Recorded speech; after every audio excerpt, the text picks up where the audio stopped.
Merci à vous. Merci, chers collègues. La parole est à Monsieur Molac.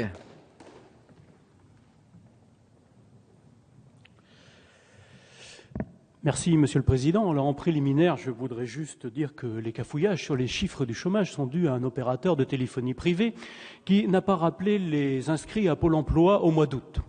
Comme quoi, les délégations au secteur privé ne sont pas forcément la panacée pour que le service soit bien rendu. Donc, je voulais juste, la bonne nouvelle quand même, c'est que les chiffres du chômage, même réactualisés, baissent. Et ça, c'est une bonne nouvelle pour les premiers, d'abord pour ceux qui sont employés et leurs familles. Alors, pour revenir au texte proprement dit, nous voici en présence d'un troisième projet de loi d'habilitation à prendre des ordonnances, après celui permettant l'accélération des projets de construction dans le domaine du logement, ainsi que récemment celui habilitant le gouvernement à simplifier les relations entre l'administration et les citoyens. Il s'agit aujourd'hui d'examiner un projet de loi visant à simplifier et sécuriser la vie des entreprises. Avec ces trois textes, nous nous donnons ainsi les moyens de mettre en œuvre le choc de simplification annoncé par le Président de la République. Ce dernier a en effet souhaité engager au bénéfice des entreprises comme de l'ensemble des usagers de l'administration des mesures de nature à leur permettre de se libérer de certaines tâches administratives pour se concentrer sur leur activité professionnelle. Le gouvernement a choisi de recourir aux ordonnances prévues par l'article 38 de notre Constitution, au motif qu'il est urgent d'améliorer l'environnement réglementaire des entreprises. Nos concitoyens nous rappellent l'urgence à intervenir pour mettre en œuvre le choc de simplification. On peut cependant regretter que tant de parlementaires, que les débats ne puissent avoir lieu au Parlement assis avec un projet de loi simple sur la question complexe de l'administration des entreprises.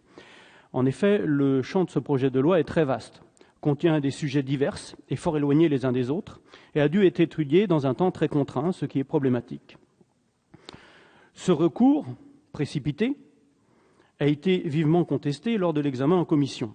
Et nous partageons un certain nombre des remarques. Nous apportons d'ailleurs notre soutien à la demande exprimée par notre rapporteur, Jean-Michel Clément, quant à l'instauration d'un dispositif d'association des parlementaires à l'élaboration des projets de loi d'habilitation, de prise d'ordonnance et au suivi de leur bonne application.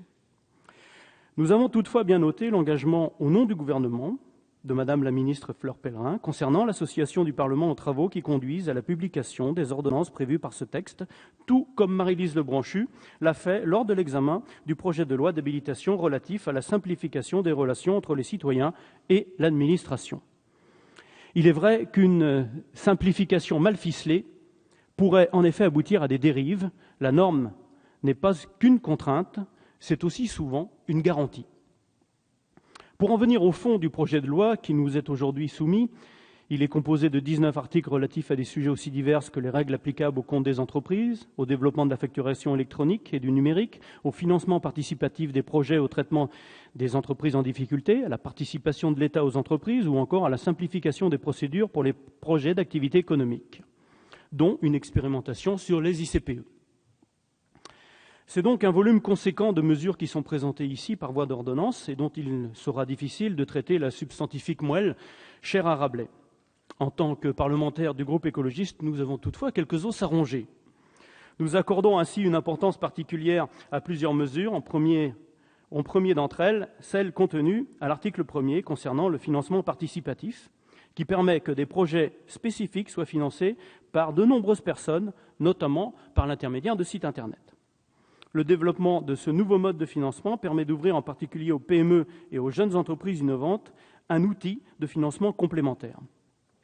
Dans ma circonscription, a ainsi vu le jour un projet éolien citoyen unique en son genre et dont le modèle de financement participatif est devenu une référence nationale de l'énergie citoyenne. Il ouvre la voie d'un nouveau mode de développement de l'éolien en France, à l'instar de ce qui se pratique déjà depuis longtemps chez nos voisins allemands ou danois.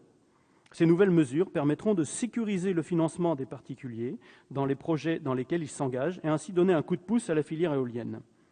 L'article 2 vise à mettre en œuvre les orientations gouvernementales en matière de traitement des entreprises en difficulté, notamment en vue de rendre l'anticipation plus attractive.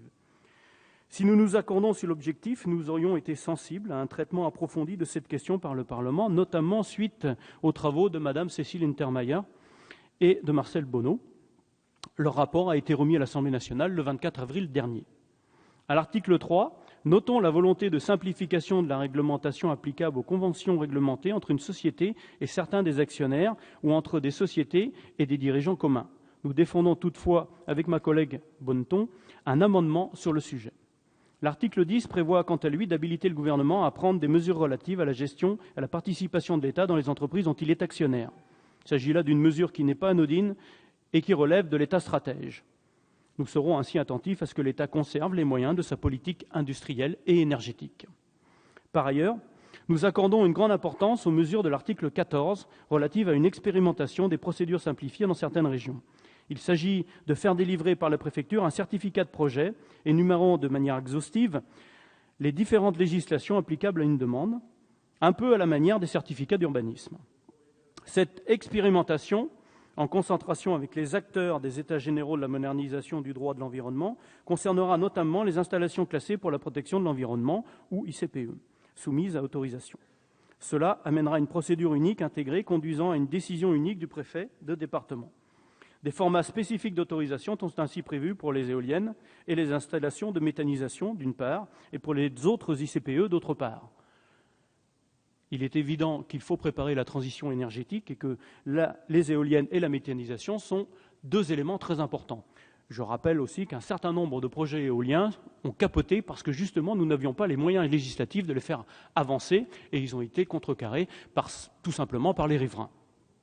Pour les éoliennes, il s'agit a priori d'une mesure intéressante qui va dans le sens de la simplification, qui limite les opportunités de recours et qui devrait, in fine, permettre de réduire les délais d'instruction. Nous appelons de longue date à revoir les procédures pour que la durée de mise en service des éoliennes en France se rapproche de celle de nos voisins européens. J'avais rappelé lors du débat sur la politique maritime de la France que dans une interview accordée à un quotidien régional, le président de France Énergie Marine avait établi un parallèle saisissant. En Écosse, il suffit d'une procédure unique d'autorisation pour les éoliennes marines. En France, il en faut 4. Notons fort à propos que l'Écosse est leader mondial sur les énergies marines renouvelables. En ce qui concerne les installations de méthanisation, nous nous réjouissons également des simplifications annoncées. La méthanisation étant l'une des réponses d'avenir pour la production d'énergie renouvelable et la décentralisation d'énergie. Cela vient renforcer de manière opportune le plan de Stéphane Le Foll qui prévoit la multiplication des projets de méthanisation.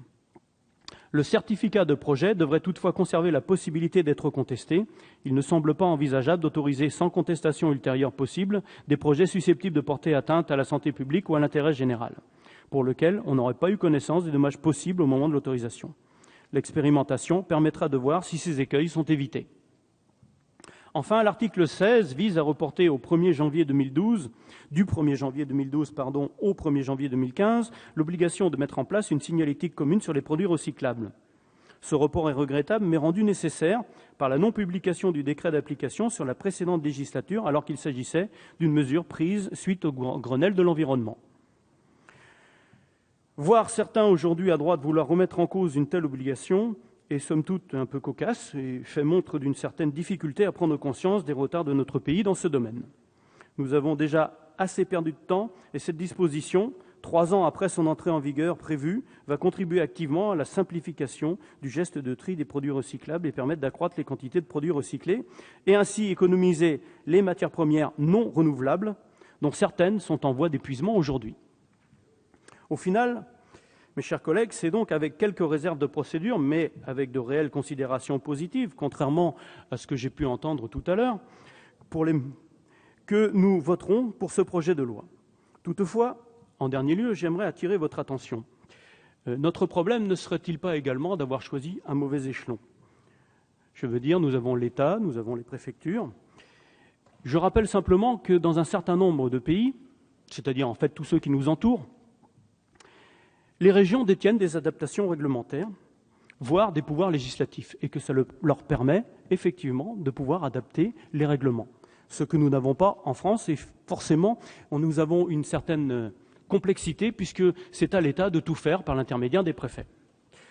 Donc, il me semble que dans le prochain projet de loi sur la régionalisation, c'est un élément qui devrait être pris en compte. Voilà, je vous remercie.